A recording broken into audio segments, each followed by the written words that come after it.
Hi hello నమస్తే అండి. అందరూ ఎలా ఉన్నారు? బాగున్నారండి? ఇవాళ మీకు నేను బొబ్బట్లు చేసి చూద్దామని వచ్చాను. బొబ్బట్లు అంటే బ్రెడ్ హల్వాతో బొబ్బట్లు అండి, పూర్వం కాదు. బ్రెడ్ హల్వా చేసుకొని దాంతో స్టఫ్ చేసి బొబ్బట్లు అండి. ఇవి చాలా టేస్టీగా, చాలా స్మూత్గా చూడండి, ఇలా రెండు వేళ్ళతో తుంచితే వచ్చేస్తున్నాయి. బాగా వస్తాయండి ఇవి. తప్పకుండా ట్రై చేసి చూడండి అందరూ కూడా. పిల్లలు సమ్మర్లో ఇంట్లో అది ఉంటారు కదండి, వెరైటీగా ఏమైనా కావాలి అంటే ఇలా చేసి పెడితే చాలా ఇష్టంగా తింటారండి. దీనికి కావాల్సిన పదార్థాలు, ఇది ఎలా తయారు చేయాలన్నది కూడా నేను చాలా వివరంగా చెప్తానండి. వీడియోలోకి వెళ్ళిపోదాం, వచ్చేసేయండి. ఇప్పుడు బొబ్బట్లకి కావాల్సిన పదార్థాలు ఏంటో ఒకసారి చూద్దామండి. బొబ్బట్లకి ఏం కావాలో ఒకసారి చూద్దామండి. ముందుగా మైదా పిండి ఒక కప్పు తీసుకున్నాను. 2 స్పూన్లు కరాచీ నూకండి. నెయ్యి కొంచెం, నెయ్యితో కాల్చుకోవాలి. ఇందులో పిండిలో కూడా నెయ్యి కలుపుకోవాలండి. కొంచెం రుచికి కొంచెం ఉప్పు వేసుకోవాలి. ఆయిల్ కొంచెం పడుతుంది. ఇది బ్రెడ్ హల్వా అండి. ఆల్రెడీ దీని రెసిపీ మన ఛానల్లో ఉందండి, చూడండి అందరూ కూడా. నేను ఆల్రెడీ తయారు చేసి పెట్టాను ఇది. ఇప్పుడు పిండి కలిపే విధానం చూపిస్తానండి. నేను ఒక బౌల్ తీసుకున్నాను ఫస్ట్. అందులో పిండి ఆల్రెడీ నేను జల్లించి పెట్టుకున్నానండి. ఒక కప్ మైదా వేసి, 2 స్పూన్ కరాచీ ముక్క కూడా వేసి, కొంచెం సాల్ట్, ఎక్కువ వద్దండి, కొంచెం టేస్ట్ బాగుంటుంది. ఇందులోనే కొంచెం నూనె, కొంచెం నెయ్యి కూడా వేసుకున్నాను.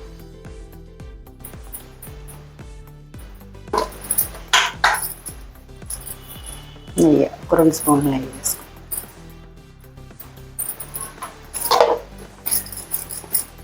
వేసి ఫస్ట్ ఈ పిండి అంతా ఒకసారి బాగా కలుపు.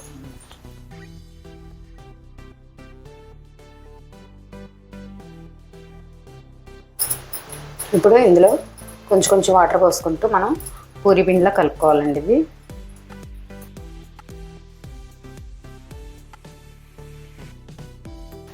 పూరి పిండి కంటే కొంచెం మెత్తగా ఉండేలాగా కలుపుకొని పెట్టుకోవాలి. ఎందుకంటే చేత్తో ఒత్తుకుంటాం కదా, ఒత్తుకోవడానికి ఈజీగా ఉండాలంటే కొంచెం సాఫ్ట్గా కలుపుకోవాలి. రెగ్యులర్గా పూర్ణాలతో చేసుకునే వాటికంటే ఇలాగ డిఫరెంట్గా ట్రై చేస్తే చాలా బాగుంటుందండి. ఇలా బ్రెడ్ హల్వాతోటి, రవ్వ కేసరి, స్టఫింగ్ ఏదైనా పెట్టుకోవచ్చు. కొబ్బరి లౌజ్తో కూడా పెట్టుకోవచ్చు అండి. అవన్నీ కూడా మీకు చేసి చూపిస్తాను నేను.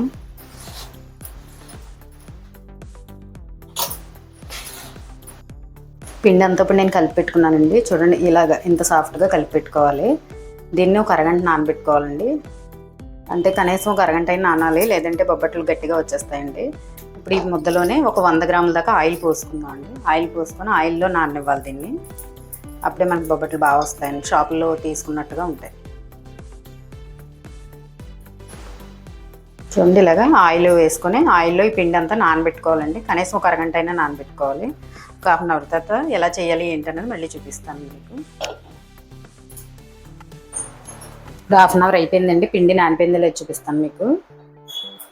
చూడండి, పిండి ఇలా సాఫ్ట్గా అయిపోవాలి మొత్తం అంతా కూడా. ఇప్పుడు బొబ్బట్లు ఎలా చేయాలన్నది మీకు చేసి చూపిస్తాను. ముందుగా ఇలాంటి ప్లాస్టిక్ కవర్ ఒకటి తీసుకోండి. ప్లాస్టిక్ కవర్ కానీ, లేకపోతే పాల ప్యాకెట్ కవర్ కానీ, ఆయిల్ కవర్ కానీ, ఏదైనా సరే లేదా ప్లాస్టిక్ తీసుకొని దానికి కొంచెం ఆయిల్ రాసుకుందాం ఫస్ట్. ఆయిల్ కానీ, నెయ్యి కానీ, ఏదైనా సరే పర్వాలేదు. కొంచెం ఇలా రాసుకొని ఇప్పుడు ఇది పూర్ణం కొంచెం కొంచెం తీసుకుందాం.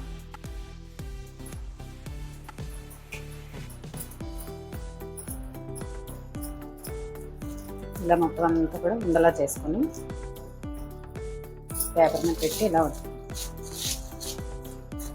అంటుకోకుండా ఫస్ట్ అందుకే నెయ్యి కానీ, ఆయిల్ కానీ ఏదైనా పర్వాలేదు, కానీ నెయ్యి అయితేనే టేస్ట్ బాగుంటుందండి.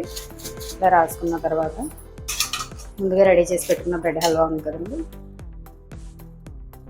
దీన్ని కూడా ఎంత పడుతుందో చూసుకొని ఇందులో పెట్టుకో.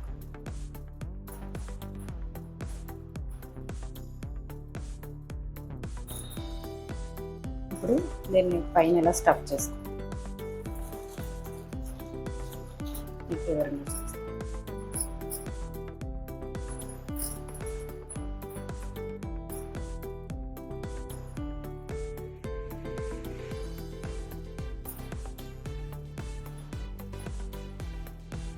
మొత్తం అంతా కూడా ఇలాగ కవర్ అయిపోయేలాగా చుట్టుకుంటాం.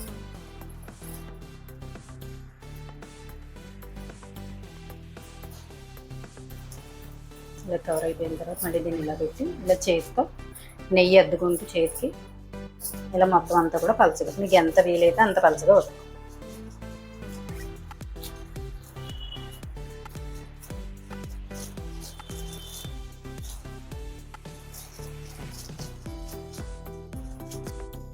ఇదిగోండి మొత్తం అంతా కూడా ఇలాగా పలుచగా మీకు ఎంత సాధ్యమైనంత వరకు అంతవరకు ఇలా ఒత్తుకోవాలి. మొత్తం ఒత్తుకొని ఇప్పుడు దీన్ని కాల్చుకుందాం అండి.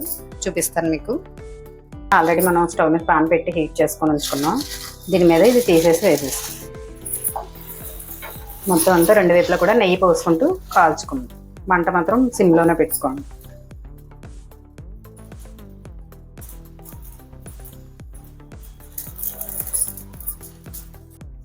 ఇలా రెండు వైపులా నెయ్యి వేసుకుంటూ ఒకవైపు తర్వాత ఒకవైపు సిమ్లో పెట్టి కాల్చుకుందాం అండి. ఇలాగా సిమ్లోనే ఉంచండి. మంట హైలో ఉంటే మాడిపోద్ది, పైన ఉడకదండి. ఇలా సిమ్లో పెట్టుకొని రెండు వైపులా కాల్చుకోండి.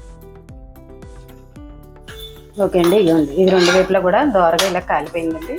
ఇలాగ మొత్తం అన్నీ కూడా 1 by 1 అన్నీ చేసుకొని తీసేసుకుందాం ప్లేట్.